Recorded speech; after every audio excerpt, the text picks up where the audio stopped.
You've spent time interviewing, creating art with the homeless. What did that teach you about yourself? Did you keep any of the art? Ugh, I kept all the art. I That was the thing I told you was I wanted to make a gallery, but selfishly, I'm so attached to some of these paintings. When I fracture my spine, it's like, okay, I can't do anything physically. All right, well, what do I do? And it's like, oh, I know what I do. I sculpt, I paint, and I write poetry. And I did that for like 6 months of just myself. And then I felt like I hit like a plateau on that where you either pursue it more, you push it more, or you take a break from it. Like you have to make the choice. And for me, pushing it more was opening this up with other people and to do this with other people because that was one thing I was really searching for was just connection with people. Well, I'm Jesse Beckwith. And that's a broad term. I think that's many different things. I don't think that's just one thing.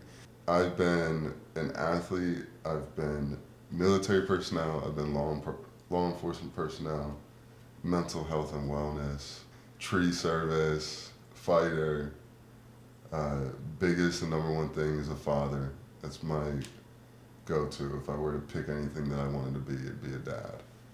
Weightlifter, power lifter, all the things in between. It is so hard to define yourself and pick one thing that you want to stick to be. But if I had to pick, it would be a dad. That's what I do. I'm a dad full time.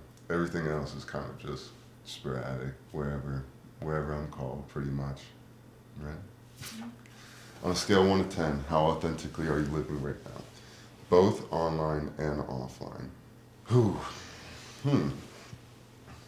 I would say that question is a tough question. I think authentically in person, I think I live extremely authentically. I'm very much myself or who I am right now. Online, I think that I am very much myself online, but I think there's depth to it, and I think it's very misread. So that's something I think a lot. Like whenever I have conversations with people that I have been communicating with on social media, and then I meet them in person, I think that there's a depth to the things that I post or the things that I don't like to speak online a lot. I don't like to put my voice out there. It's very easy to misjudge somebody because of the things that they post and to misread it. If you got to know me, you would know that it's very genuine. I think I live authentically. So online, I do keep a part of myself hidden. I think that it is not good to put yourself out there so much so that you have nothing for yourself to keep. So there are part of my life that I do keep offline. A big thing is my kids. I'll talk about my kids. I don't post their faces. I don't like to say their names because that's their own. They haven't come to the age yet where they can consent to things like that for me, and that's a big thing. My son is getting to an age where he does enjoy like seeing what his dad makes and the content that I put out there and the videos I make. There's so many things that I do and I post, or I do that I don't post, that is just for fun, and I do with the kids, like pictures and photos and videos, and they have a really fun time being a part of that, but I just don't think that they're in age right now where they can logically make the choice to say, hey, I kind of want to be seen by the world. And I think that's good to protect that like childish mindset in a kid and keep them innocent and pure in that and not show them too much of the world or not have other people see too much of them. So that part of my life is well hidden. And it's very intentionally well hidden, not out of like avoidance or anything like that, just out of well thought out intentions. I'm very much myself, and I have been from a young age. You're a father, how have your children changed you? What's your favorite thing about being a father? The first question, how have your children changed you? From their birth to now, that question can be answered in so many different ways because each point in my life it's changed me. It's tested me.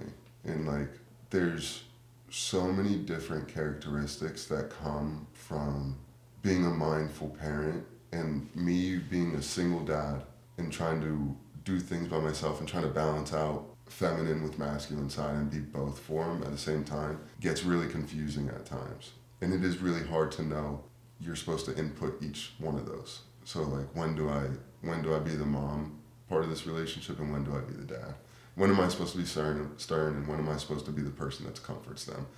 So I wasn't always a single parent. I wasn't always doing this by myself. My kid's mom is still in their life, and she's a very good mom to them. Throughout their existence, they've changed me in so many ways. And the way that I could say it now is that it's built those characteristics, and it's calmed me down in life. It's mellowed me out. Without them, I would be extremely nomadic. I know I would. I would be all over the place. So they've challenged me to build up these characteristics like patience. Like patience is one I look at all the time, and I actively think about it. I think anybody with kids, if you put your all into raising a kid, you're gonna learn some patience. Man, it's made me more thoughtful, more thorough, more understanding. It's just changed my perspective completely, and it's changed how I view my own childhood. That's a big thing, especially like seeing them at the ages they're at now. Like my son is 7 and my daughter is 3. To look at my life when I was 7 and 3 years old is completely different from whenever they are. So it gives me an opportunity to kind of self-correct. Well, I guess balance out the universe in my way, which is I might have had a rough hand of cards dealt to me. But if I acknowledge that and I can learn from it, then I have this great opportunity for my kids to bypass some of the things that I went through, but they still gain the knowledge of going through that event because I'm here to offer it to them. The biggest change for me personally, has been the ability to connect the dots on past experiences so that they can have their own resolution with my kids now. Because I reach points where shitty things have happened at that age. And then I'm like, man, I could almost reverse it now. I could stop that from happening, but it's just not with me, it's with my own kids. It's extremely healing, especially whenever you know that there's an event that's like, oh, I went through that, and it's like, oh, I could catch it right now. Or I can help them deal with it in a better way than I dealt with it, because all my stuff was like, my mental health journey was like self-taught. It was learned through the art of doing it, not through studying it. Studying it became like after. It was like, oh, we have to go through it first. What's your favorite thing about being a father? I just talked about this last night actually with my buddy. And it sounds bad, but I promise it's good. My favorite thing right now is manipulation. I love it so much because they're at such a young age, and the neuroplasticity is so crazy with them that you can change their perception in an instant. You can manipulate like their world so easily. And I see how saying that to people is like, man, that sounds like pretty bad and crazy, right? But like, I think about it like a story that I could share is recently my son lost a tooth, and he still believes in the tooth fairy. And I have this opportunity to manipulate the situation to make this as big as a deal as possible, and to get my son so excited about something as simple as the tooth fairy.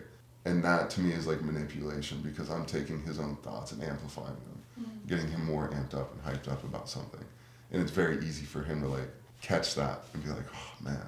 And then I can indulge in his thoughts and his own like imagination, and he believes it's so real. So it's like there's that childlike mind still in them. And same thing with my daughter. Like I can sit there and tell stories and play dress up, and we do like spa days all the time, and she paints my nails, and it's like I'm manipulating the situation, the life circumstance right now, that she believes this is real. And that is one of my favorite parts, is I can mold their world for them right now in a way that so many of the tough things going on around them, and like the hard things that happen in life, aren't invisible, but they're less so because we've amplified the good. So we've been very dramatic about all these good things. That way, whenever bad things come along, kind of our mindset's in a better place. So my favorite thing about being a father is the ability to manipulate their reality and to teach them things and to change their perspective. And then I have to say this too, because this is one of my favorite things. My favorite thing about right now, specifically with my son, is that we're hitting a really cool transition point where I know that my son has multiple different personalities throughout the day. I know that he acts differently with me than he does with his mom, than he does with his teachers, than he does with his friends. And it's really cool to be a fly on the wall in some of these situations, to see his own personality shining through. Because his personality is so different, like all of us are. Between different people that we talk to or we meet or we interact with, like we have a different side of ourselves. And it's cool to see him come to that age where you're seeing that. And you're able to look back on like even just small things. I could look at him and be like, man, I know why he does that. I know exactly why he does that. And that's because of my input of doing this. And that was like 3 years ago. And I'm like, man, like that's the patience part. That's like the delayed gratification part of being a parent, is like you get to see something that you worked really, really hard on, or you try to really, really help out with in your kid that they're too young to see themselves doing, or too young to see that far down the road about what this is going to turn into. And then you get to see that happen. It's like, wow, like success, you know, top of the mountain feeling. This is great. Yeah, this is such a hard question because this is my most passionate thing in life, is being a dad to these two beautiful kids and like watching them grow up. I'm like, I don't know. It's a lot. It's good though. A favorite thing about being a father is the ability to take my experiences and to make value of them where I didn't think value existed before, especially with negative things. Like, if I didn't see value in it then I have to see value in it now because it helps them avoid it, right? So even in something so negative, it gives me value. It gives value to the things that I don't like carrying around in me, that are tough for me to hold on to and for me to live with. So it kind of takes the negative feeling of carrying that around and turns it into a very positive feeling. It's like, it happened. And yeah, it sucked, but now it serves a purpose. So now it's powerful. Now it's not hindering or painful. Now it's like, oh, all right, now we got a reason why that happened. So it gives, in a selfish way, it gives a reason to a lot of things that I've been through. So you moved around a lot growing up. How did that shape you? Do you ever feel like you belong anywhere? Are you nomadic? Man, I like this question a lot. I think this is a question that I've thought out a lot of times, but I've never been asked. Yeah, I moved around a ton growing up. Like every 2.5 to 3 years was somewhere new. So I don't know how many elementary schools I've been to. Went to 2 different middle schools, and then I did 3 different high schools. And all like weird times too. Like in the middle of the year, so you're always like the kid that's coming in halfway through the year, and that's really exciting for people that have been in this school for a long time. So there's something new. So that shaped me. Oh, this is a deep question. How long do we have? I think this holds true for a lot of military kids, or just a lot of parents that are nomadic in nature, that aren't like kids that come from nomadic families, whether it's military or business or jobs, or just moving around a lot, and maybe not even moving around. The big jumps I did were always like my dad was stationed. He was in the Marine Corps, so we stayed on the East Coast. We were East Coast Marines, so everywhere up and down the East Coast, all the way from Alabama up to Cleveland, every beach in between there, because the Marines are known for being amphibious, so we're all along the coast, so all across the ocean. That shaped me in so many ways. At each stage of life, I think it shaped me in a different way, and I think earlier on, it was shaped for a negative way. It seemed more negative than positive at a younger age, because you're not mature enough or smart enough to comprehend the complex things about communities and tribes and fitting in, and like all these things that humans do biologically that we do subconsciously. You're not aware of it, and you can't keep track of it, so you kind of go through all these changes and you don't really know what's going on, especially when you're going through like bodily changes at a young age, like you're hitting puberty and stuff, and you're trying to kind of define yourself more. That's tough because you get mixed up on your definition, especially with me. So like the things that I did as a youth to fit in, to adapt to a new environment. And I never thought of it as about fitting in or like trying to be popular. It was, in my head, it was more always like about survival. It felt like a fight or flight every time I moved somewhere new at a young age. Because without fitting in, like biologically, you're isolated from a group. And then whenever we're by ourselves, we're vulnerable. And that's something you don't understand so young. So I did a lot of things to fit in that maybe necessarily I didn't want to do. And I went through a lot of phases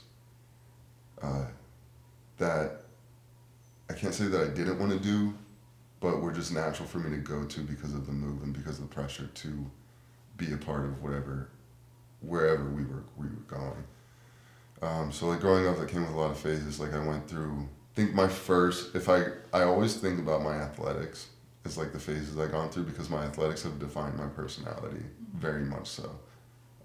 The first one was soccer. I was really, really big into soccer. And it's always been like, it's never been like a dip my toes in the water into something. It's like, okay, we're going full, this is who we are now, we're committing, like from a young age. So whenever I did soccer, it was like, oh, I'm in the soccer world. Everything I know is soccer, everywhere I look, like I'm just seeing everything relates to soccer for me. And then after that, I was on a swim team for a while, so it was swimming, being in the water, being in the ocean, and then we moved up to football, and then we moved into extreme sports, so we were doing BMX and skateboarding, and like throughout all of these sports, like the image changed so much, the personality changes so much, so like my skateboarding phase was like I loved my skateboarding phase so much because it's so grungy, and it was like, I was hitting a point where I was starting to become comfortable with not fitting in and accepting the fact that, hey, I'm gonna move again. And I think it was like probably 12 or 13 years old where that fact hit me that I was like, I'm gonna move again and I'm putting a lot of effort right now to be seen by people that I'll probably never come in contact with again. And they don't really care too much about me. So at a young age, I had like this really big thought, like, what am I doing? Who am I trying to please? I think it was a very powerful thought, but it came from a negative experience. As I used to sit in isolation a lot. That was one of my punishments growing up. And my parents were, not to speak negatively about my parents, because I understand, I'm at an age now where I can understand what they were going through. But one of the easiest things to do with me was to isolate me, was to spend months and months and months locked in my room. And my room was pretty bare, so it was stripped of anything. We couldn't have decorations because we moved around so much, so you couldn't put holes in the wall, you couldn't hang things. It's pretty much just your dresser, bedroom set, and a closet, and your clothes that you had. And then whatever sports items I had, so skateboards and soccer balls, footballs. But I spent like months in my room just reading. I was allowed to read what I could bring from school, so I spent a lot of time in the library. And the time that I spent reading developed into like more mature books than I should have been reading at the time. It was because I had nothing to do but read. I spent a lot of time writing. That was part of like my punishment, was I had to write a lot. So I was given composition notebooks, and every day I would have to fill up one of those with either like a sentence, or parents were extremely religious at the time. So usually it was like one scripture verse, and my job was to write that out until the notebook was filled up with that one scripture verse. So I spent a lot of time thinking and reading books that were way higher above the level that I should have been reading. And it gave me like these big thoughts like that, which is like, why am I trying to fit in so much and change everything about who I am, whenever in the long run it doesn't really matter.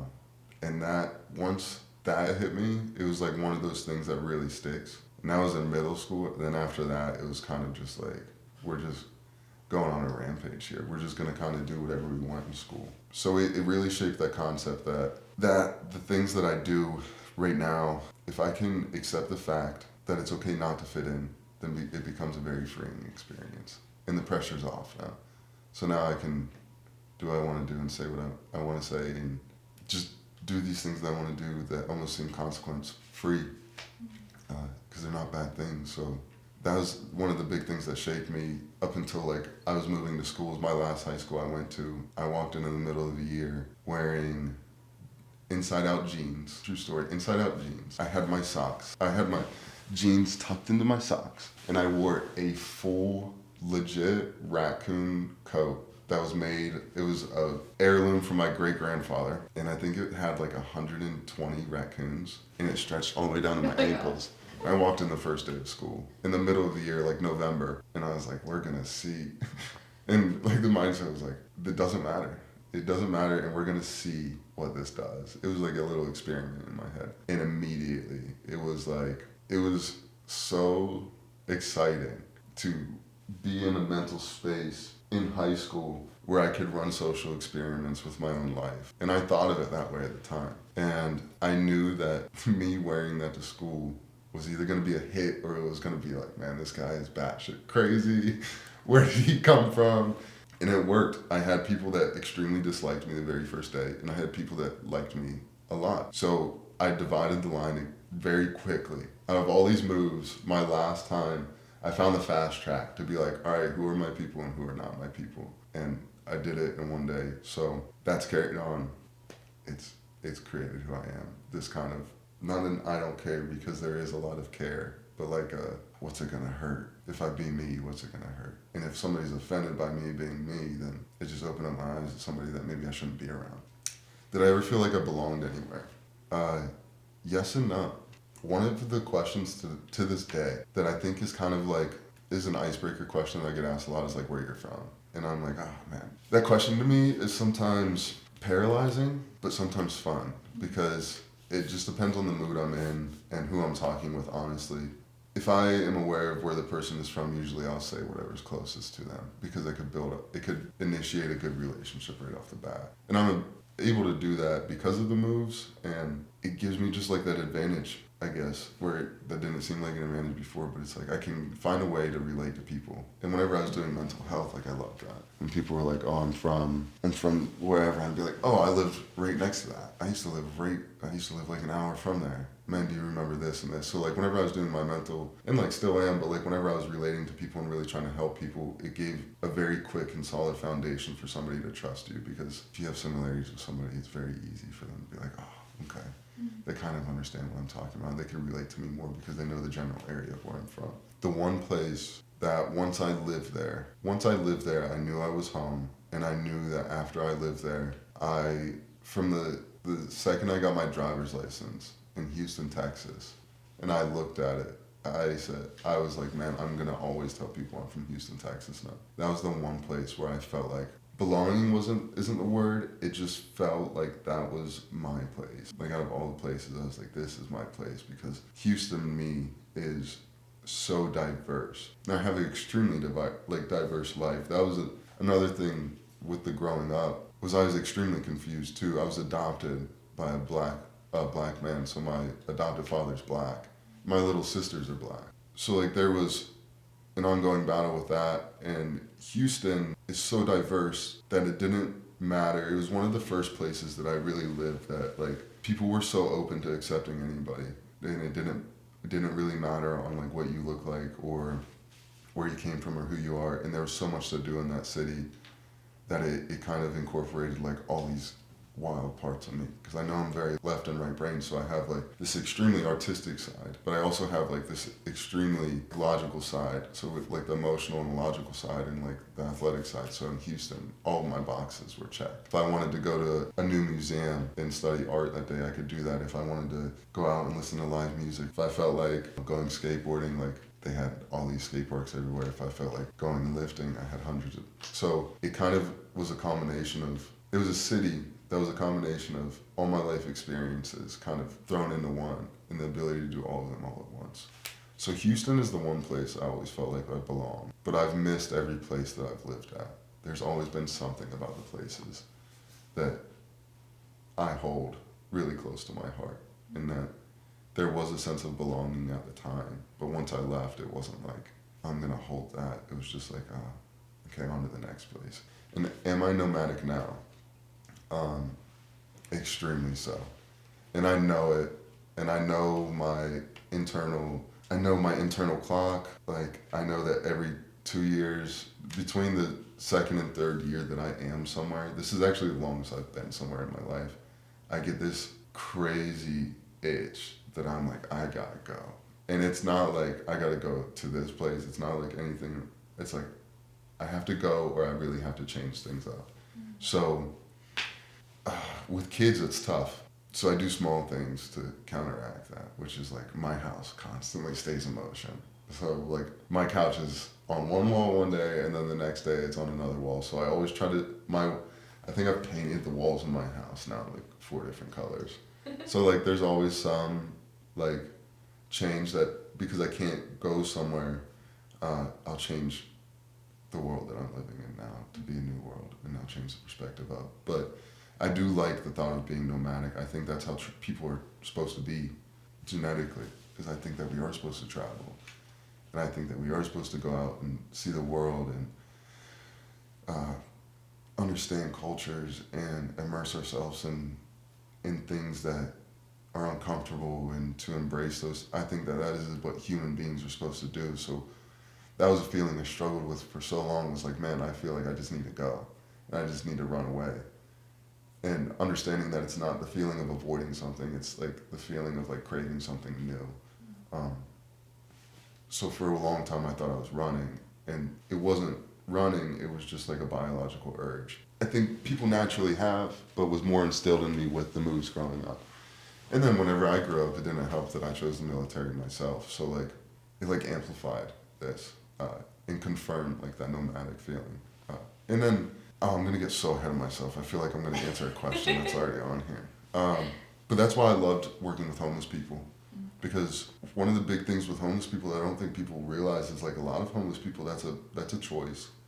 It is very much so a choice. It is not yes, there are some people that like, this is thrown upon and they did not have a choice in it and it's bad, unfortunate like circumstances and it's tough. But there were many people that I have met and I've interviewed and I'd spent a lot of time with that have chosen the lifestyle of being homeless because it is nomadic and they really do enjoy traveling. And it's not like a grunge, like, it's not like this like crazy sporadic thing. Like one of my favorite people that I interviewed was this guy named Big Ed, and he's from all over. He was in the military as well. He was in Vietnam, but he was a homeless veteran, and he was one of the guys that it was the choices. And he's from Native American tribe in Arizona.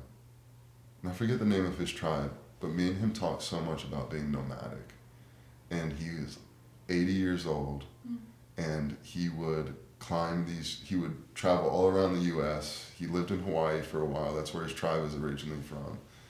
And he showed me like things that he would do to build shelter, like traditional shelters. His tribe was really cool that one of their traditions was they would climb very high in trees and sleep in trees. So he showed me like how to do that and like. And now you're a tree climber. Yeah, now I'm a tree climber, right? So it all ties in. Coincidence isn't a thing. But yeah, so I am nomadic, and I love being nomadic, and I love the feeling of being nomadic. The ability to pick up and move, or not for me, I guess not so much the ability, but the mindset that I have that I can pick up and move at any time and go somewhere new and I'm okay with it. And it's not that big of a struggle for me, is very like freeing. I don't have a lot of attachments to material things. So that's like, it's a great thing. I love it. You ready? Yes. The Marines taught you selflessness and discipline. Did you abandon any parts of yourself? Does discipline give you the freedom or a sense of control? Yes. The Marines taught me many things. And then did I abandon myself? Yes and no, right? There were many points in becoming the thing that I am now. Many points in the Marine Corps where you're kind of becoming something new. So you either have to abandon the old self or you have to stick around with it. And there's consequences to both. And I think for me, during those times, the best answer was to abandon things. Abandonment's a strong word for me because I can't say that I completely abandoned the things that I left behind there, because now I'm coming to points in my life where I'm kind of reaching full circle on things. And things that I thought were in the past or things that I thought I'd let go are kind of just coming back around. So I think we all kind of have to hit a point in life where you have to make a decision where it's like, do I stay the same and stick with this, or do I make the sacrifice that I need to make to become the thing that I want to become? And that's something that I worked on really hard. I do journaling a lot. Like I told you, I teach it, so I have to do it a lot. I'm not a hypocrite. At the beginning of all my journals, I create a purpose for the journal. Each journal is titled, so it has a theme that I carry out throughout the whole journal, and then it has a goal or like a mission where it's like, okay, the purpose of this journal is to do this. And it may not be the only thing that I write about in that journal, but it's always in the back of my head when I open up my journal. So I create the purpose with the journal, and then I try to tie into my thoughts about how it relates to the purpose that I've created. And one of my journals titled the Red Pill Journal, based off the Matrix, because I love the Matrix. So at the end of each entry in that journal, there was a brutal saying that sounds bad, but I think for me it served its purpose. And I guess I've been desensitized so much to, I guess, like the violence of things that I kind of needed like a violent saying to get me over that hump. But it is part of like abandoning yourself. At the end of each journal, the entry that I wrote in was to be born into something new, you have to first kill off the thing that's holding you back. And then I would like elaborate deeply like on that thought at the end of like every log that I did in that journal. Was like, what am I sacrificing now? Because I think, man, I'm getting so far away from this question. But it ties in, I swear. What am I giving up now that creates more space for me to become the thing that I want to be? Because that's, in my head, it's always like, you can only be so much of one thing, and you can only withhold so much information or so much of one thing at a time. So for me to input anything new or to add anything new into the space, then I have to find something that I'm okay with letting go with. So did I abandon myself in the military? Definitely, for sure. There was parts of me that like, I didn't only abandon, I like swept underneath the rug. I dug a 10-foot hole because 6 feet wasn't deep enough. And I buried it up and I was like, oh, that part of me is dead because it can't exist. That doesn't equate to survival right now. Only to find out like hitting this phase of life that I'm in right now that those things don't stay buried. They do still remain a part of you. They just express themselves in different ways, but they're still there. So it seems kind of paradoxical that I tell myself that I have to let go of something whenever you can't let go of something. And then it contradicts my own mindsets, right? That I'm like, you have to sacrifice. You just carry it differently, I guess. Yeah. So abandon, yes, but not forever. Does discipline give you freedom or a sense of control? Oh, for sure. I think that's why a lot of people go to discipline in the first place when they don't have discipline. Is right, like we create discipline because we feel like we're out of control of the things in our life. That's like a big thing now for me. Whenever I do get in those holes or life starts to get tough again, like I circle back to like the discipline aspect of things, because like there's some things that I've been doing for so long that kind of have just become things you just do without hesitation, without second thought. When things happen, you kind of get away from it, and like especially right now, like I told you when I came in, like I've kind of been grieving, so like that throws you off the boat a little bit. And then I guess I look back on things, on discipline, whenever everything feels out of control, to at least get back up on my feet. Like whenever I'm knocked down, like discipline is what gets me back up. And discipline in the smallest ways, and things that the military taught me. And like me joining the military wasn't like where my military career started. Like that started very early. My adoptive dad was extremely gung-ho Marine Corps, so like Whenever I'm down on my feet, I look back on those things and it's like, all right, what is the base? Where do I start at? And like for me, it starts with the little things. Like I'll go into like a deep clean. Like if I'm going through something and you come in my house and it's spotless, just know that I've started like the resurrection of like, okay, we're back on our shit again. Like we're back now, because usually things get messy. Whenever my mind is a mess, my living space is a mess. And whenever I get tired of being a mess, because sometimes it is so fun being a mess. It is so fun just like being whimsical and being like, oh, house is a mess, cool. You know what, we'll figure it out later. Oh, I haven't folded the laundry. I go through so much laundry and I'll be like, oh, I haven't folded the laundry in like 4 days. There's a pile bigger than me on the floor right now. And I'm like, you know what, that's cool, I love it. You know, we're gonna really embrace this. And it's not like a negative thing. Sometimes like indulging in the feeling of being lazy, because I think that's good to indulge in sometimes, right? Everything's good in moderation, including laziness. It's so good to be lazy sometimes. You just start with like all those little things, and then it just builds up until like, you run, right? So I like to relate things a lot, but like I think about it like running, right? Like running is a really cool way to look at discipline, and the fact of how easy it is to how hard discipline is, but how easily it can become a part of your life. Like with running, like it really sucks to run, especially when you start running. Like that first mile is killer, but the more often you run, the easier it gets, and the more you kind of get into like your flow state with running, where it's like, oh shit, I'm on mile 8 now, and I feel like I was like, where did mile 4, 5, and 6 go? And that's kind of how discipline feels to me. It's like it's really tough at first, and it sucks kind of getting back on the wagon of it. But once you kind of get in the groove and you spend like a week or two doing it, just like running, then it's like autonomic. It's like, kind of just moving my feet around, and now I'm going somewhere faster than what I thought I was going.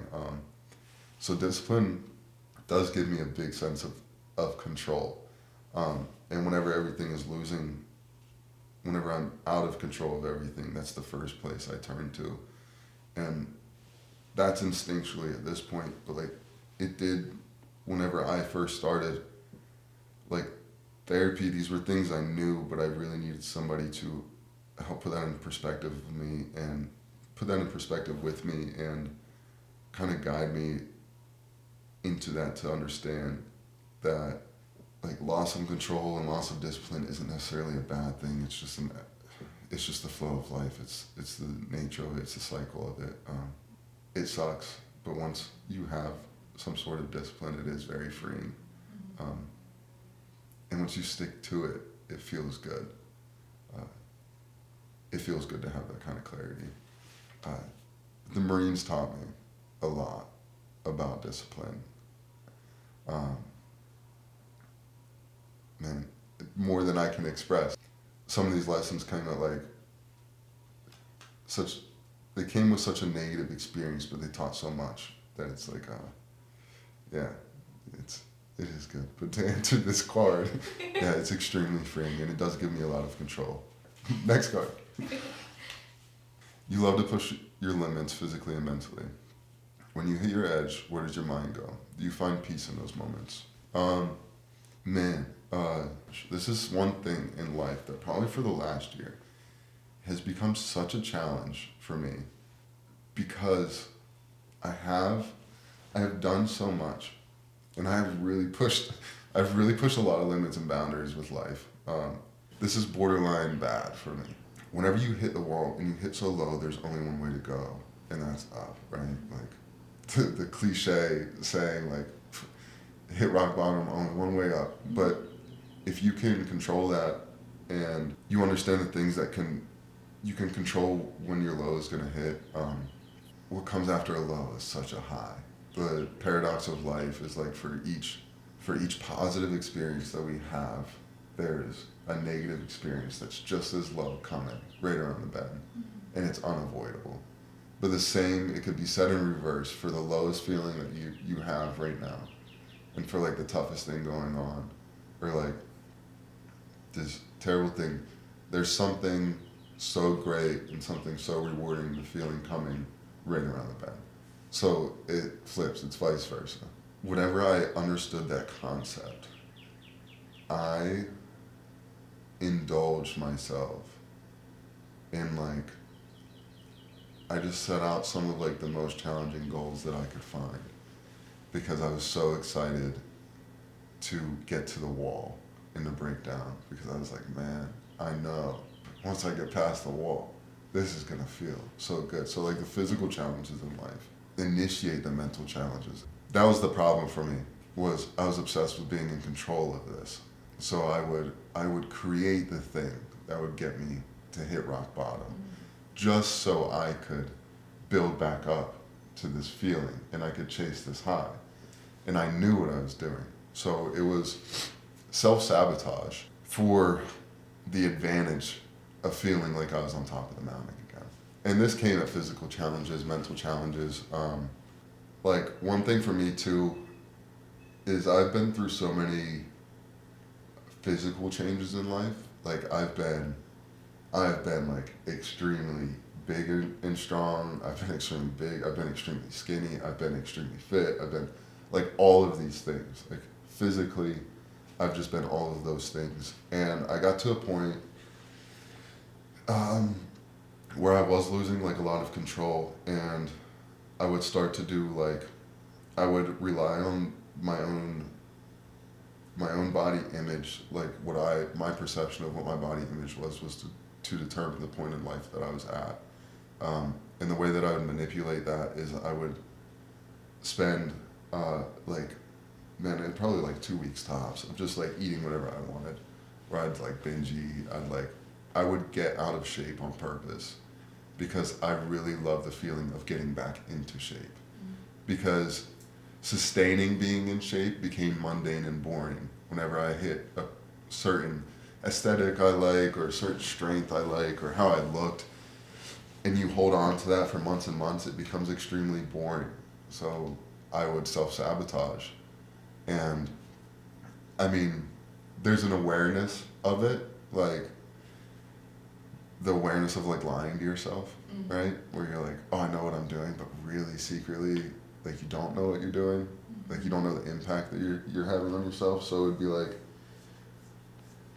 it wouldn't be like intentionally like, oh, for the next 2 weeks, I'm gonna get really big that way, or like I'm gonna get really out of shape in that way for like the next 3 months, I'm gonna have like these crazy hard workout programs and get me back into shape. It would just be like, I would get so into the routine and the... Were you almost looking for chaos? Yeah, searching for chaos, creating it in any way that I could, because, man, that's like ties into so many other things, right? But like, it was extremely empowering whenever, it still is. It's extremely empowering whenever you're faced with adversity and you overcome adversity. But for me, that like initiating it or finding it or causing it, like dulled that so much. I became so dull to the fact of like I wouldn't get, like I would finally get my goal and then it'd be like, oh, man, like I would never find time to appreciate the things that I did because it was always like, all right, we have to chase that feeling again. And law enforcement was really bad for me for that reason, because there's a never ending adrenaline rush at work. Like you could, as a cop, you could either choose to have a pretty slow day or you could choose to have like a pretty high, fast-paced day and get into some crazy shit at work. And that is a choice. Like sometimes you get a call out or like you get something crazy happens, but for the most part, like you're allowed to indulge in chaos. I got so far away from this question. But like, where does my mind go is one of my favorite things. And that's why I got really into running. Like whenever you hit the wall, my favorite mindset now is whenever whenever the mind goes blank is my favorite. And that takes so long now to get to. But like, have you ever been driving somewhere and you're driving and then all of a sudden you're like, how the fuck did I get to this spot? Like, did I run through like 6 red lights? Like, where was I just at? That is one of my favorite mindsets to get to. Like with workouts, with fighting, with runs, with journaling, with breath work, is to do it to the point that you forgot like how long I've been doing it. And like when I hit the wall, it's like when you're getting close to hitting your wall and you have this onpour of negative thoughts, then it's like, oh, I don't know if I could keep going, like, or man, this really hurts, like this really sucks. They're a precursor to like this big grand experience you're about to have. Because then you have those thoughts and then all of a sudden it gets quiet and the brain turns off and then you get like the euphoria. Those are the moments that I find the most peace because I've sorted out everything. I've ran long enough. I've spent so long doing the one thing that I chose to do that day. In that day, I feel like I've solved the problem. And like there's this big math problem. It's like every day you wake up and there's a chalkboard in your room and there's an equation on the board and it's like your whole goal for this day is to solve the equation. And after you get past the wall, the equation's solved and it's like, oh, relief. Like when that feeling lasts like 2-3 weeks and you're like, man, not like worrying the world, not carrying the world, that is one of my favorite feelings. Like whenever you can truly kind of just bounce around life and ping pong in between. Like for me, I'm always busy, but whenever I could just nonchalantly like ping pong here or like go here, and then I'm like, okay, next I gotta go here, instead of, after I hit the wall, that is the mindset, right? It's like, man, it's not chaotic, there's no rush, I'm just kind of doing it on my own time, kind of free doing this. But before I hit the wall, it's like, oh, I'm late to this, I gotta do this, I have to do this, I told this person I'd do this, I'd do this. And then after, it's like, all those things are still true, and they still exist. But the mental aspect and just like the feeling is so soft-heartedly and so light, it almost feels like you are lighter walking around, like you've lost like 50 pounds. And like you walk differently, your posture's better, you're breathing through the belly and not the chest, like everything kind of just connects. But for me, that usually only holds true after I tackle adversity or after I beat something. And then it lasts for who knows how long. It depends on how big the challenge was. And then creates a new cycle of what's the next thing.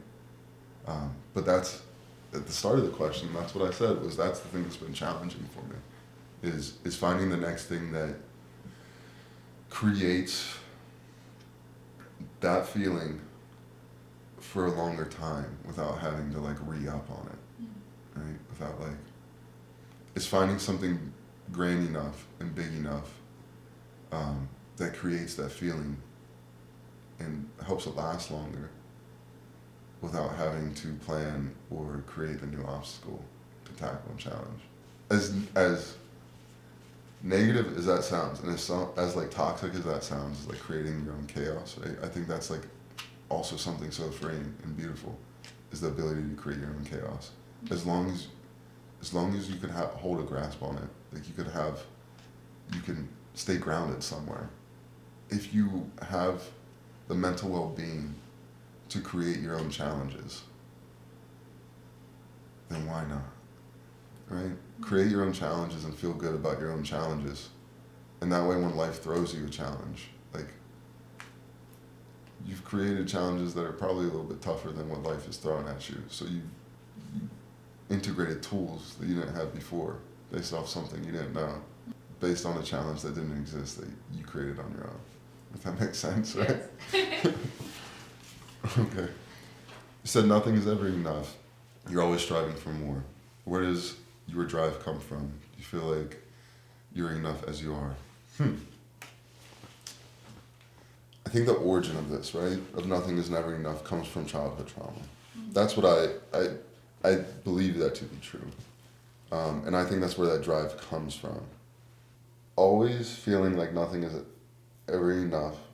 I think that just comes from the childhood issue of wanting to be seen more, of trying to create something that gets your parents to notice you, right? Like I grew up in an extremely interesting dynamic of a family, and there was always issues going on with something. So it was extremely beneficial for me, and I'm the only boy in my family. They're the only male child. I have 3 sisters. So it was always it always worked out in my favor. I knew that it pleased my parents if I would just be the good kid while all this crazy stuff was going on, and my older sister was going through the things that she was going through, and my parents were trying to help her in the ways that she needed help.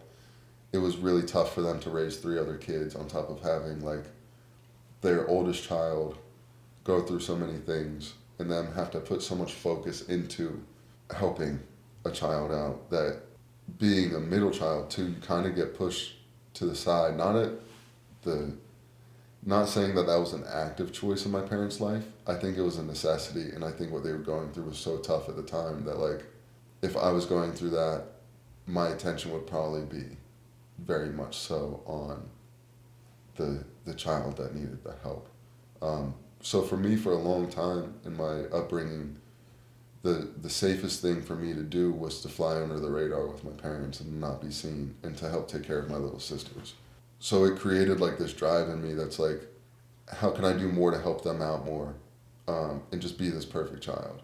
And with my older sister, me and her very much of a yin and a yang, where she was, I don't want to say the problem child because that seems so negative, and I don't want to make her seem like a negative person, but she was a problem child growing up. So my way of balancing that was, while she was doing things that were detrimental to the family, I was always trying to find the next biggest thing that brought like joy to the family. And I did that through athletics. So it was, what can I pursue now that makes my family proud of me? Not just my mom and my dad, but like my grandparents, my uncles, my cousins, that makes them proud of me in a way that shines light positively on my family instead of negatively. Because I know for a long time, like my family was looked at in a negative perspective by my family. So it was like, how can I be the good? That's like, oh, my parents are doing a good job.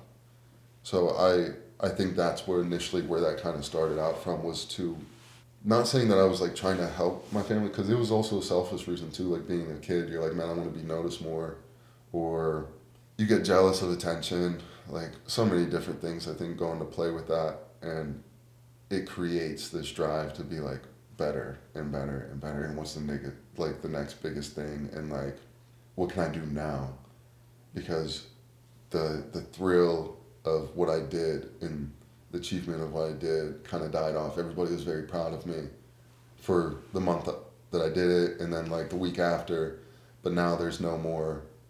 Now the focus is back on all the negative stuff. So it was like, okay, what's bigger? Like, what can I do now? And like that's what football was like, my thing where I really started to see that. Like my parents weren't super into like the extreme sports. They weren't into like the skateboarding, and I surfed for a while, BMX and snow. Like they weren't very big into that, and football was like something everybody was like, oh, okay. Like I get to brag about my son being a good football player. I get to talk about all this stuff, and then he creates, and then I created like this exciting thing, this very positive, exciting thing for everybody to focus on for so long, playing football. It was like, there was always it was one of the first things that provided me ongoing challenges, because there was a never-ending ceiling for football. It was like in high school, it was like, I made all team, and that was exciting, and then it was like, okay, what can I do bigger than that? And then it was like, okay, then I made all state. Okay, now I made all tri-state. And then it was like, okay, now I'm making like the West, or I was making like East Coast teams. And then it became all American. And then it became 2-time all American. And then it was like, all right, now we're looking at scholarships. And we could really take this big. And people were like so invested in me. So it felt good to have attention on me. Football was one of those things I loved so much, and then it kind of came to an abrupt stop whenever I hit a point where I was like, man, I think I like football. I don't think I love football. So that is like I think that's where it came from, right? It's like this ongoing need to be seen in a positive way, because I was tired of being seen in a negative light, and to people please. Like, just to please the people that meant something to me. Like, I was so willing to do something that I didn't love for so long because it satisfied the people that I did love. And to me, that was satisfying. That was the point of it all, was I'm going to keep doing this even if I'm so tired of doing it, because I see that they love it. So it was like self-sacrifice. It also gave me such a good outlet. Like, whenever I was a little kid, I was terrible. I was fighting all the time. I used to rob houses whenever I was like 7, 8 years old. Just crazy stuff. And then whenever I would find like these sports, then that negative attention from doing all these bad things started to become positive attention. And I just became addicted to it. Do you feel like you're enough as you are now? Yeah, because of all those things, right? Because of all the people pleasing, like, and coming to so many moments where I realized that, oh, I'm only pursuing this, I'm only chasing this because I'm trying to please somebody else. So I think doing that long enough and then finally realizing it does make me feel like I'm enough now. Like, I'm very satisfied. There are definitely the people in the world that I meet and I go, man, I'm not doing enough. And I chase that feeling. I love having those people in my life. The people that make me feel small. That make the things that I've done seem minuscule. Like, I love that in itself is also just a great feeling to chase, is to surround yourself with people that have done more than you. And like, to make you feel like you haven't done enough. That is such an easy, that's like the cheat code. Being satisfied with yourself and things that you've done, but also staying hungry and driven to find more things. And the cheat code is finding people that have done more than you. Being around those people in itself excites you to do more, and to do more for good reasons, not do more for the love of other people or for validation of other people. It just is like, it's just like an internal like fire, like an inferno you have in your chest to go and chase something. And then when you're around like-minded people that are chasing something, it's exciting. Like, I know you probably understand it, right? With having this, like, meeting so many people that are so driven and goal-oriented. Well, that's why I do this. Yeah. Because I selfishly want to be around it. Right. Because I felt like I'm not surrounded by people who are pushing me, and I want to be. Yeah. And then whenever you're around it, it's addicting. And it doesn't feel like I'm not enough. It feels like I'm enough. Mm-hmm. But it feels like I could do more. Mm-hmm. And that is like an exciting feeling. To know that you have the capability of doing more, and to be surrounded by people that tell you that give you evidence that is a real feeling and that you can do more, right? Like, one of the hardest things about being alone, and embracing solitude and like enjoying about being alone, one of the downsides of it is everything that you come across is new ground. You don't have somebody that's paved the road for you already. Mm-hmm. So whenever you come across people that have done so much more than you in life, like, you're now on a paved road. You're not on a dirt path anymore. Like, you could see that is possible. Mm-hmm. Like, you're like, oh man. Like, I met a marathon runner and an ultra marathon runner who had I forget what race he did, but it was a 200-mile race. I don't think it was Blackwater. It was something else. But I had met him, and just meeting him, like, you see him on social media, you see all the motivational videos, and then you meet him, and then like, it's like, wow, like, it is possible. Mm-hmm. Like, 'cause now it's tangible. I've shook their hand. I've had a conversation with them, and I see that they're not so different from me. So now my possibilities have just completely opened up and broadened, all because I met somebody. Mm-hmm. And they showed me a new path to take that they've already laid the foundation work for. So I do feel like I'm enough, but I always feel like there's something more that I could do. It's just not coming from, it's not coming from a place of desperation anymore. It's coming from like a place of excitement. Of like, oh man, I get to do more. Not like, how can I be more? It's, oh, I get to do more. You've spent time interviewing, creating art with the homeless. What did that teach you about yourself? Did you keep any of the art? Ugh, I kept all the art. That was the thing I told you was I wanted to make a gallery, but selfishly, I'm so attached to some of these paintings. I love them so much. But yeah, doing artwork with the homeless at such a, man, it was such a time in life for me. I had fractured my spine, and for the first time in my life, I was not able to do anything physical, which was just a nightmare. Like, for me to not be able to do anything physical was like probably one of the biggest challenges that I had. So, but I've always had artwork, and like I said, I spent a lot of time alone in my room. That's where like my poetry comes from, my artistic side, because like I couldn't move, I couldn't do anything, so you have to rely on the mental aspect of life, which is your creativity and all that. So like when I fractured my spine, it's like, okay, I can't do anything physically. All right, well, what do I do? And it's like, oh, I know what I do. I sculpt, I paint, and I write poetry. And I did that for like 6 months of just myself. And then I felt like I hit like a plateau on that, where you either pursue it more, you push it more, or you take a break from it. Like you have to make the choice. And for me, pushing it more was opening this up with other people and to do this with other people, because that was one thing I was really searching for, was just connection with people. Because all my connection was found in gyms and in training and with my training partners and the teams I was on. And I had just moved up here, so like I didn't have time to build deep relationships within the gym. So couldn't go to the gym anymore. Didn't have the opportunity to do. So I had to make relationships through art and creativity. And whenever I was in Houston, and as like working in law enforcement, you would interact with the homeless a lot. And there was always just this negativity and like negativity and just like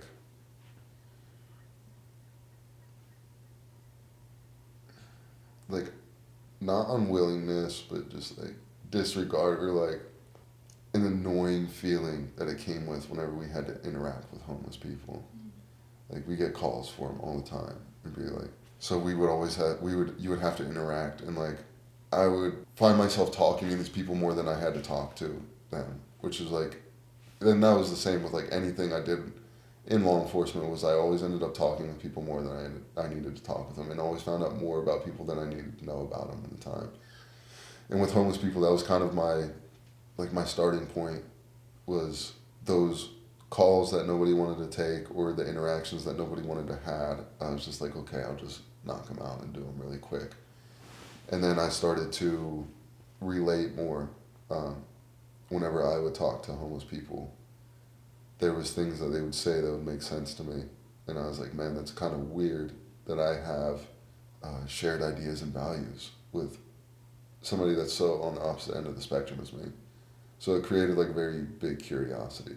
It created a curiosity that like I wasn't ready to indulge in yet. And like part of that too was like, one of the big things was like homeless veterans, and having a lot of empathy for homeless veterans, because understanding like how the system had kind of like casted you out. Once you're done with the military, you're kind of left on your own. And like there's so many people that struggle with that, of having family and community one day, and then literally you're given a piece of paper, and then you're given a ticket back home to wherever you came from, and now you're at ground zero. You're at starting point all over again. Now you don't have the family that you've spent years creating. All these guys you're trauma bonded with, you don't have it anymore. And being homeless didn't seem like I'm going to change the word homeless to nomadic, right? Being nomadic didn't seem like such a bad thing anymore in my head. Like, it seemed extreme. I was in law enforcement, and I was like, man, it seems so freeing to like not have a worry in the world. So I was so curious about the mindset of these people. And it took years to kind of like indulge on it. It took me fracturing my spine and like those thoughts stayed with me the whole time, and every now and then, like, I would ponder on them, or like they'd come up, and I'd be like, man, I remember what that guy said to me, and it'd be like, I wonder what that guy's doing, and it's like, oh, he's probably somewhere doing something he wants to do right now, just doing whatever. I had the artwork, and I was getting really into psychology, so interviewing them came as part, and it was at a part too where I needed a lot of guidance, where I felt extremely lost because I couldn't do the things that I thought were me, and I didn't have solid mentors, or not to say that there aren't a few people, not to disregard them, but I didn't have somebody that was in person. Everything, like all of my mentor, like I have one mentor, which is, I have a couple mentors, but like my biggest one would be Gina, my therapist, and like she was in Houston. So it's like I was really looking for connection in any way that I could with what I had around me. And the people that were most willing to connect and open up and share their stories was the people in the homeless shelter, because they were so eager to tell their story. And like just like me coming in today, I get so excited to answer questions or somebody to ask me questions.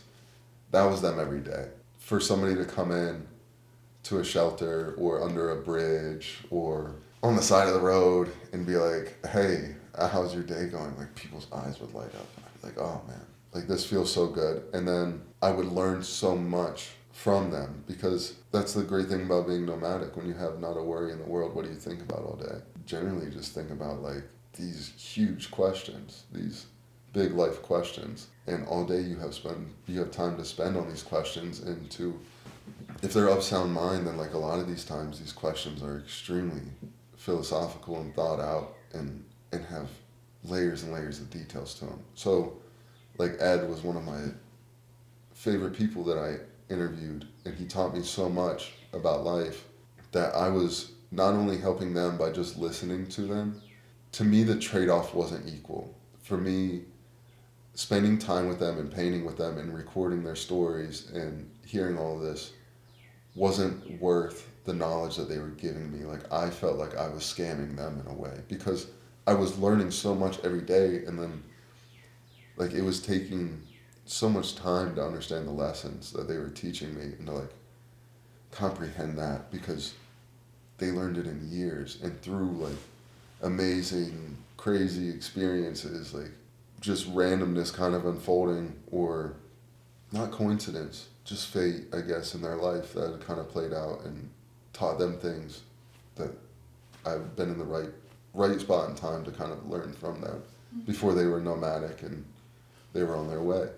So the thing that I taught myself about spending time with homeless and nomadic people was to listen. For me, that was a lesson I taught myself, was to listen. The lessons that I learned were numerous and far stretched and too many to count, you know. And yeah, the artwork is beautiful. I keep it, actually my whole room is lined with the artwork right now. And I also loved it too because some of them just, I had prompt, like the goal of that was to do house tree person. And it was so funny to me that so many of them refused to paint a house of tree in a person. So I have artwork that's just going to, yeah. And I was all for it. I wasn't like upset. I was like, we're going to see where this painting goes. And it would turn out to be something so cool. Yeah. But yeah, I keep the artwork, and I do look forward to one day like getting it where it's supposed to go. I think right now, like me having it is supposed to happen. And I'll reach a time where that goes on to the next person. And I think the time will present itself, and I'll just know whenever it's time to do that, whenever it happens. You're drawn to the call of the void. What's your relationship to the unknown like? And do you trust the unknown? Oh man. The call of the void is by far one of my favorite sayings, one of my prompts. So it's actually, whenever I refer to that, there's a French, it's actually French origin. It's l'appel du vide, which means the call of the void. For some reason, whenever you stand on the edge of the cliff, there's a voice in your head that tells you to jump. And it is the most irrational and illogical voice that you could hear, because you're not going to jump off the cliff. But for some reason, we all have this kind of like inner monologue that whenever we're standing on the edge of a physical cliff, you have that question that's like, what if I jump? And then you think, why am I thinking that? Why would I even think about jumping when I'm so close to the edge of the cliff? But I translate that into I translate that into a lot of things that I do. And like the call of the void is something that I've really, really indulged with and has brought me like a lot of inspiration, and I've used as motivation for, it's a theme. It's like an ongoing theme about my life that I really love. Like, man, I dive into that thought so much, and I use that to create inspiration or motivation. And it's like a feeling that gives me energy, and like I get excited to feel, and like it comes so often now. Like to stand on the edge of something and you know that it's a long way down, but the fall is gonna be so worth it. And it's just like, to me, the void is like a vastness of the unknown, right? It's like you're aware that what I'm about to do maybe defies the logic that I should listen to, or maybe defies like like the rational thoughts, right? Like I have probably, no lie, like probably close to 300 poems. I wanted to write books of poetry, and a solid book of poetry is at least 100 poems. So I wanted to write a 5-series book on the Call of the Void that was just poems that all kind of related to it, that weren't repeated. So to stand on the edge of something, to know that it's going to consume you, and to know that it's a long way down. Like the further the fall, the more exciting it is. That feeling, and the feeling of not knowing what you're about to get into, but you know it's going to be something, is so exciting. So like the Call of the Void is always like, and it's such a powerful emotion that it's hard to define and hard to put into words. I think I always relate it to becoming something new, right? I'm about to go down this rabbit hole and I don't know where it's going to take me, but I know that once I get through it, it's going to be different. That this life that I live is going to be completely different because of it. And I'm standing on the edge right now, and I'm aware of how different it's going to be. And I'm going to trust the unknown and fall into this process and just see where it takes me. But I'm going to embrace it. If we go back to the standing on the edge of a literal cliff and you hear that voice that's like, just jump. Like we're not all going to give it, nobody's going to give into that voice to jump off the cliff. But like, if you don't know what the bottom of the cliff is, and I told you that, hey, you're going to be safe, you're going to land on your feet. It's going to be really scary and you're going to be free falling for a little bit, but you're going to land on your feet. You just have to trust it. Then what was scary and intimidating now becomes like a hidden thrill. Then it's like, So like the void, and I always, over time, the void has like changed for me in so many ways. And there's been so much imagery in my head that goes along with it, and imagery always changes. Think about like the different rabbit holes or voids that I've jumped into, and the ones that I have avoided, like the ones that I've heard the call, or like I've been like, like, man, I could definitely jump down that rabbit hole, but like we're stuck in another one right now. Let's finish this one first. But I always like, even with like jumping into the void and doing the free fall, like in my head, I'm like, okay, sometimes whenever you jump into the void, you land on like a cliff's edge, and that's like another exciting feeling, is because I've made the attempt, and now I'm at a point where I'm like, do I go further down this hole?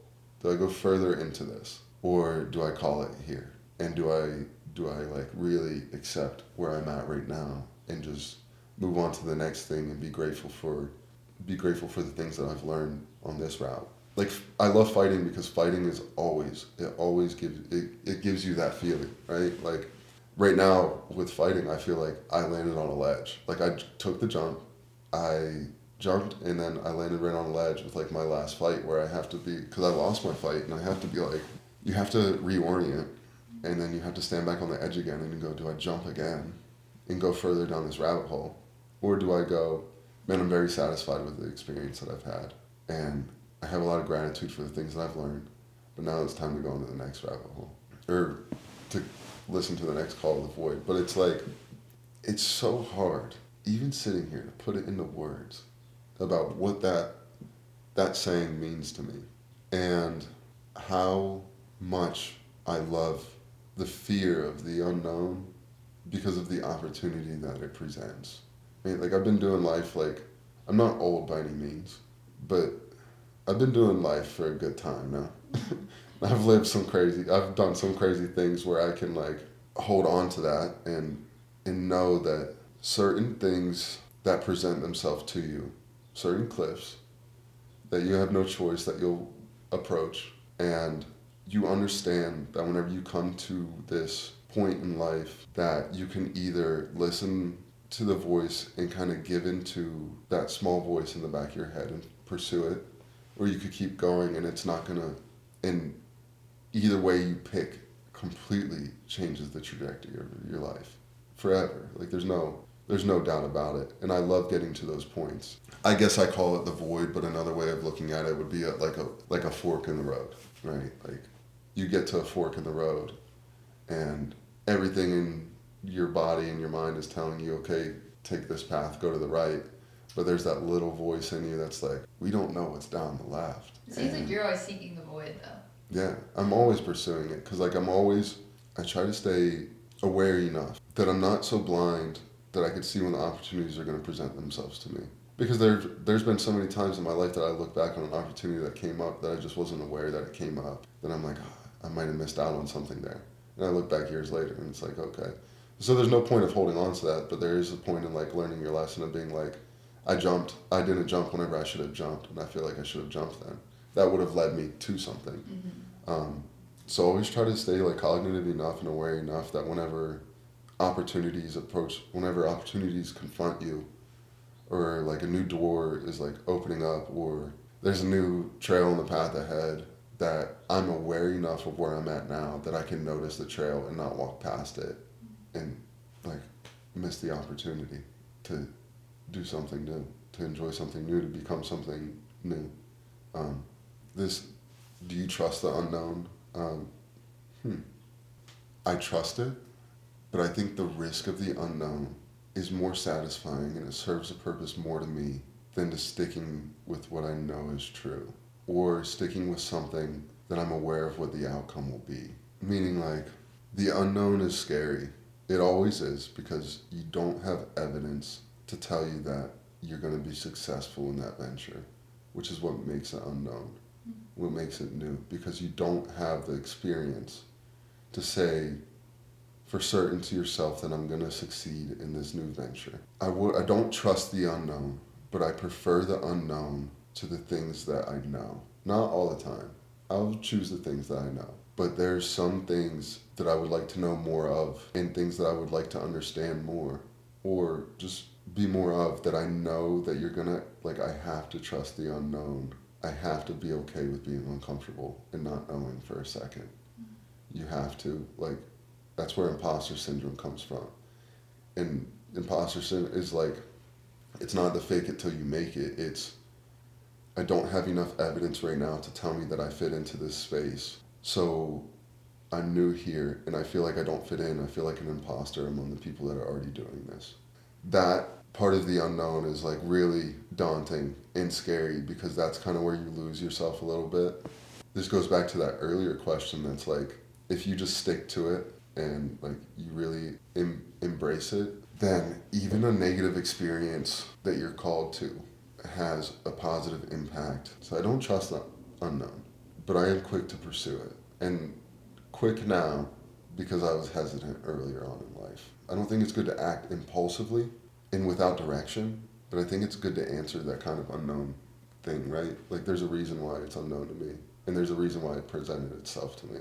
There's so many ways that you could perceive that voice to be, depending on who you are. You could look at it spiritually, or you could look at it scientifically. You could look at that, what is that voice to you in any way? Is it a message from your creator telling, like, pushing you in a direction? Is it your subconscious mind telling you that, hey, we've done this before and we're telling you that maybe you should jump now? Or like, it's so hard to understand and break down, and I think the complexity of that in itself is what draws me to it. Right? It's like, I won't understand it, and usually the things that we don't understand the most, we're like really we're fixated on understanding them. Unknown's scary, but it's not an enemy. It's sometimes it's a good friend.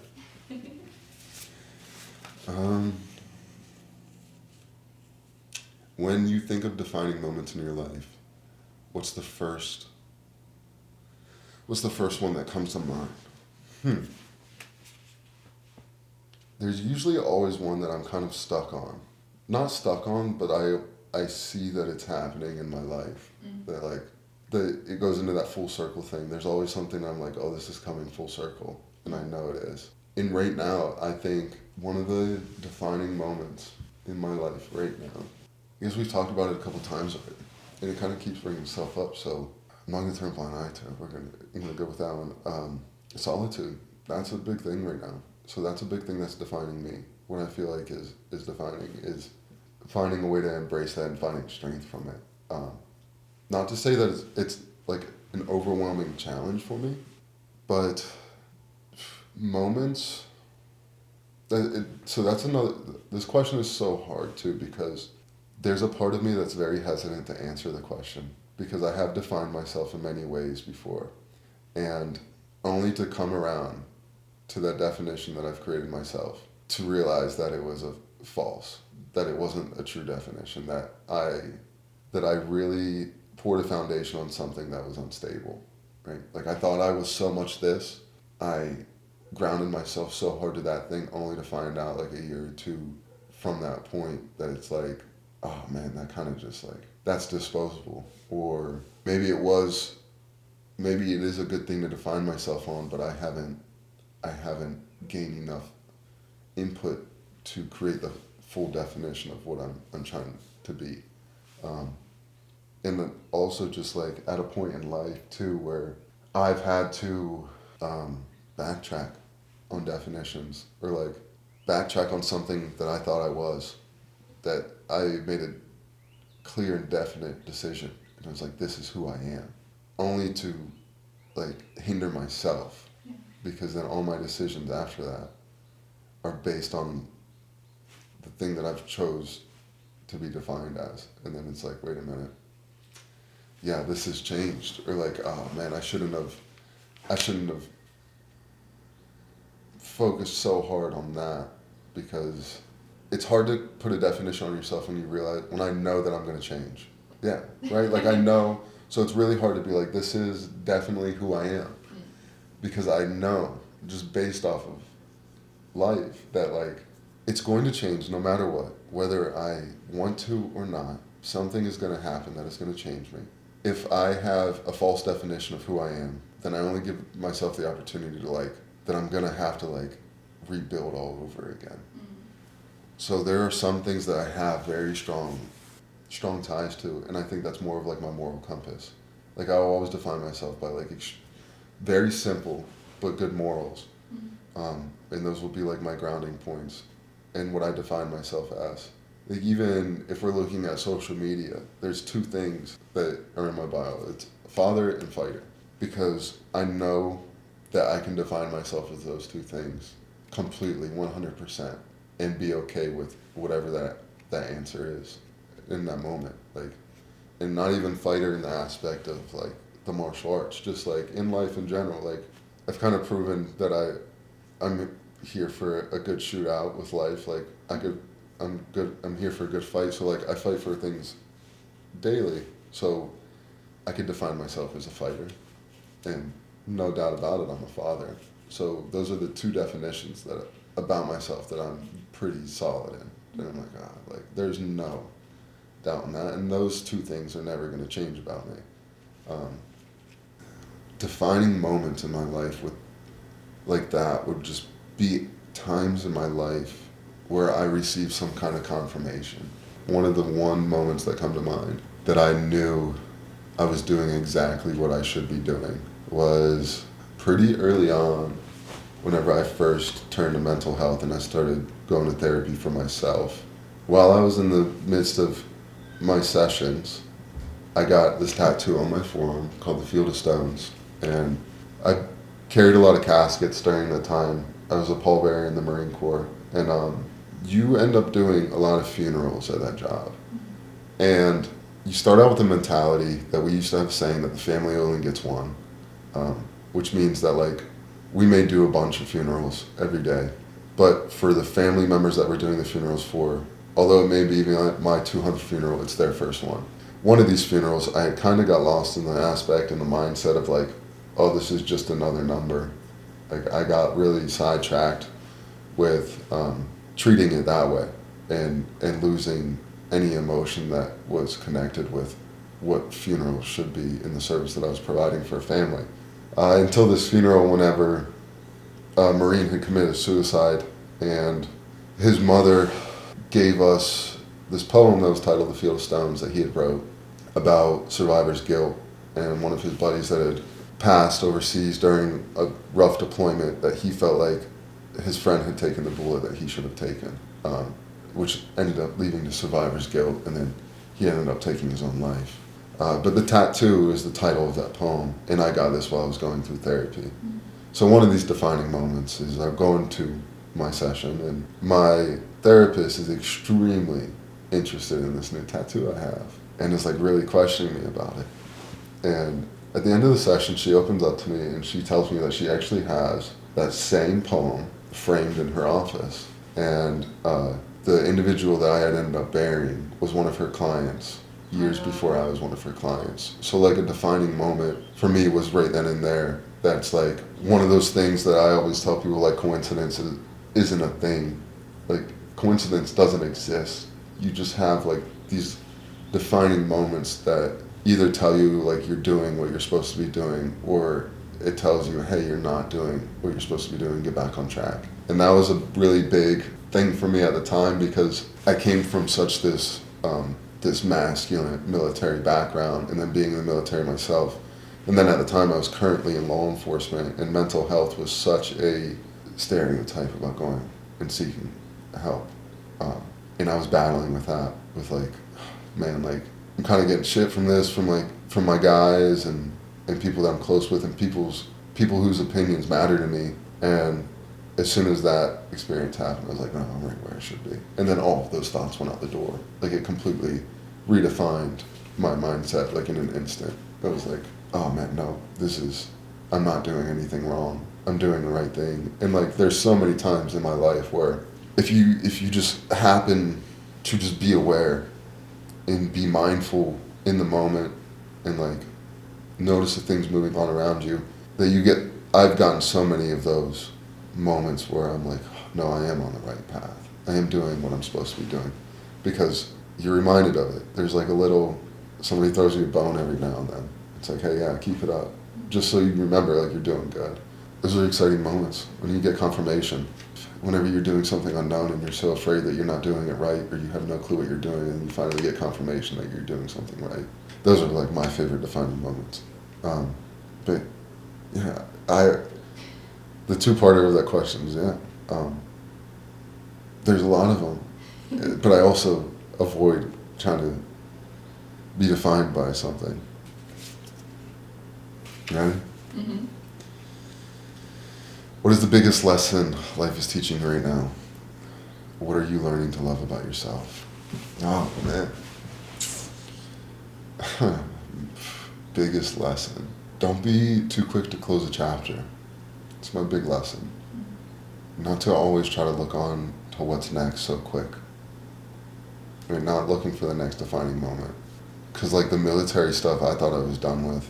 And like I really did have like, I thought I received closure on that. I was like, oh, okay, I'm done with that. And like one of the things that I really wanted to avoid was to be defined as just a veteran, or for people to look at me and just be like, oh, it's a military guy or a law enforcement guy or something like that.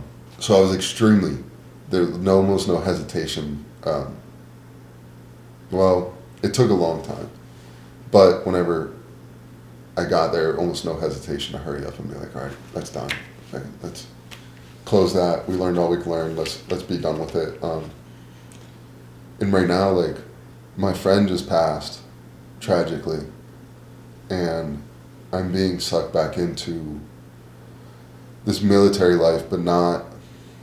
I don't think it's the military that everybody sees. It's the military life of like the camaraderie and brotherhood that we built.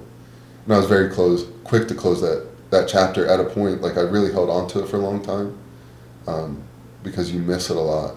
You miss the guys, and you miss being around them, and you miss being surrounded with like-minded people. We all have the same goal. We're all trauma bonded. We all like, man. It's just you just have that group. And the military gives you that.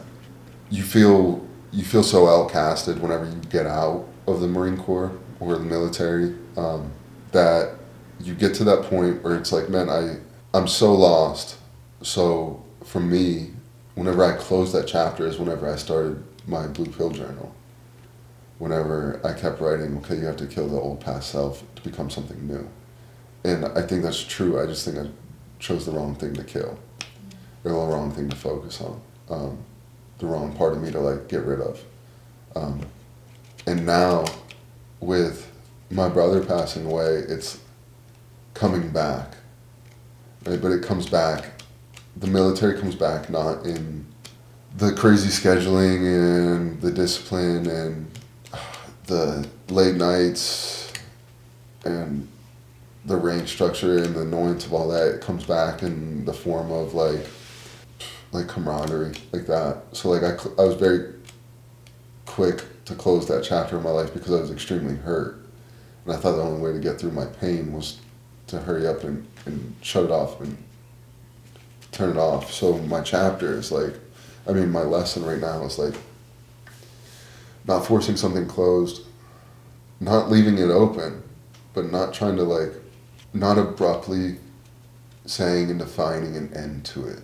It was easy to think that I was done with something and to forget about it, for it to only come back stronger than it ever would have because I turned it off and avoided it. Right? So like the suffering that I'm feeling now is heavier and more challenging because I chose to tell myself that it was over. So not only do I have to accept the fact that I'm going back into it, I also have to accept the fact that I'm digging up something that I thought I buried a long time ago. So that's what life is teaching me, is not to move on so quick, is to allow things to come to a closure on their own and not be so obsessed with staying in control of things that I try to control when things are allowed and when they're not allowed in my life. And what am I learning about love about myself?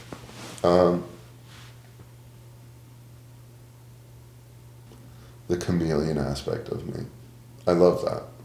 I just had such a good talk with my little sister yesterday. I'm so proud of my little sister. I'm so proud of her. She works at the Natural History Museum, and she's studying to become. She's going to be the greatest scientist ever. But she has deep questions, and like she is younger than me. She's 6 years younger than me. So she's kind of at this weird point that I was at in life, where we talked about we just talked about moving around a bunch, and she was kind of like dealing with that and dealing with like, man, it sucks because we don't have like childhood friends, and like you kind of miss out on like some of these things that you see your other friends who have stayed in one spot their whole life have. And I told her, I was like, yeah, that's the thing that I love most about me though, is once you change the mindset, once you rewire the brain, that negative thing becomes such a positive. And I was like, yeah, we might not have had that, but like, it's like, look how much we fit in everywhere we go. And it's something that I've like kind of preached a lot too, is like empathy, is which oddly enough is a word that I did not know anything about until I was 25 years old. I didn't understand what that word was. I had my therapist told me that she empathized with me, and kind of just brushed it off. And I was like, didn't think anything of it. And she stopped me and she's like, do you know what empathy is? And I was like, yeah, you feel bad for me. I was like, you have sympathy for me. She goes, no, I'm not sympathetic towards you. I don't feel bad for you. I empathize with you. And I was like, okay. Like, all right. And she's like, I empathize with you because I've been through the thing that you've been through, so I could feel what you're going through. We have a shared emotion here. And that's something that like, after I was able to comprehend that, I was like, man, that is such a cool thing to have. And that that takes in one word and in one understanding of a word, it took so many things that I struggled with and put them onto like a clear perspective for me to understand, which is like maybe I've been through so many things in life, so I'm able to relate with so many people in life, so I'm able to connect with so many people in life, whether they help me or I help them. So that's something I'm like really, really loving about myself, is the ability to relate and to change who I am quickly back and forth, and not really change, just embrace different aspects of me and be able to go back and forth between those different aspects of me so often and so quickly, just based on where I'm at and the environment I'm at. Like after 28 years of life, it's still something that I'm trying to kind of get comfortable to and try to do without feeling guilty about doing too. Because it almost feels like a people pleaser instinct to meet people where they're at and to be able to connect with them very quickly and relate with them very quickly. But it doesn't feel like I'm trying to please anybody whenever I choose to do it myself. So there's still this aspect of getting used to that. Of like, whenever I'm doing it, am I doing this because I'm trying to persuade somebody that I'm important enough to keep around in their life, or like I'm interesting enough to like have as a friend or something like that. I've been so blessed to have the life, to have so many of these experiences that I can relate to somebody so quickly. So it's like the battle of like, whenever I am doing it, I have to sit there and ask myself like, am I doing this because of this, or am I doing this because of this? It's like that question is like, is this my thought or is this somebody else's thought in me? Am I doing this to people please, or am I doing this because I like relating to people and it helps me relate better? But yeah, it's something that came from negative experiences, right? Like moving around a lot and not having stability like that. Something beautiful has to come out of something so negative. Mm-hmm. It's polarity of it. So I think it is something that is good to love about myself. It's just still figuring out how to love it in the right way. If it makes any sense. Mm-hmm. How has it felt to be seen in the hot seat today? Any final thoughts? Excited, right? Like, the hot seat gives me an opportunity to talk to somebody that is similar in energy. I'm really big on like frequencies and wavelengths and all that stuff too, so it feels really good to sit around like you and to be in the same room with somebody that I could tell is like, we vibrate pretty on like a pretty similar scale. Mm-hmm. Like our frequencies go pretty hand in hand with each other, and it's always really good to feel that and to have that. And it is hard to find. I think it is tough to find like-minded people whenever the goals are big. That's what kind of separates people.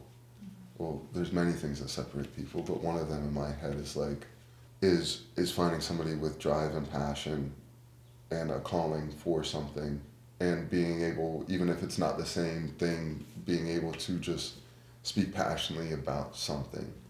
Kind of every day, it's really hard to speak passionately to people about things. And like, I'm trying to make it sound like not so negative and not like so off-putting, but it gets really heavy whenever you feel like you're operating at a different frequency than the rest of the people around you. Whenever you feel like you're noticing more stuff than people, or you're seeing more stuff than people, and you want to share that with them, but they're just not at a point in life where they're and I was at that point in life for a long time where like I'm unable to see it because I'm in the midst of something that's so deep that like the rest of life is kind of turned off. So the hot seat is nice because it gives me the opportunity to speak with you and to talk with you and open up about my thoughts and my minds and answer good questions. I ask myself good questions all day in my head. I sit there in my head all day and I talk and I answer good questions and I think nonstop. It's like my favorite thing about my everything I do. I'm like in a daydream. Like I'm so lost in my own thought that I feel like I'm teetering on reality half the time. So it's nice to be around somebody too that's kind of like teetering in this like weird realm that's like one foot is grounded in what we think is reality and one foot is grounded in like free will and understanding that none of this means anything. And it's tough to find people that understand that like we have all heard and we all believe to know is true, but only some people have truly grasped the concept of what was cliche about it, which is like we've all heard that none of this matters, that we came into this world with nothing, that we're going to go out of this world with nothing. We all know that. Every adult person has heard that somewhere, and we know it. But there's only a certain group of people that I feel like understand the gravity of what that actually means. Like I talk about that a lot. Is there's so many cliche sayings in this world, and so many things that have been repeated so often that I wish that they were saved for the moments whenever you were supposed to say them, because they're simple words that translate easy and hold so much depth, but they're repeated so often that we've lost the depth of what is being said. And you've kind of lost the profoundness of whoever said them first. Like whenever that person said that saying, they had a moment in their life, and it was real, and that was a heavy moment, and they were able to communicate a feeling into words that was so heavy, and then we took that and ran with it and dulled it down over time. But it's nice to be surrounded by people or to be in the presence or to share company with people that haven't lost the depth of those cliched sayings and words, because they all hold weight. Yeah. That's my final thoughts on it. It's just nice. It's nice to communicate and to be seen, and for being here. Yeah, Thank you, Jesse. of course.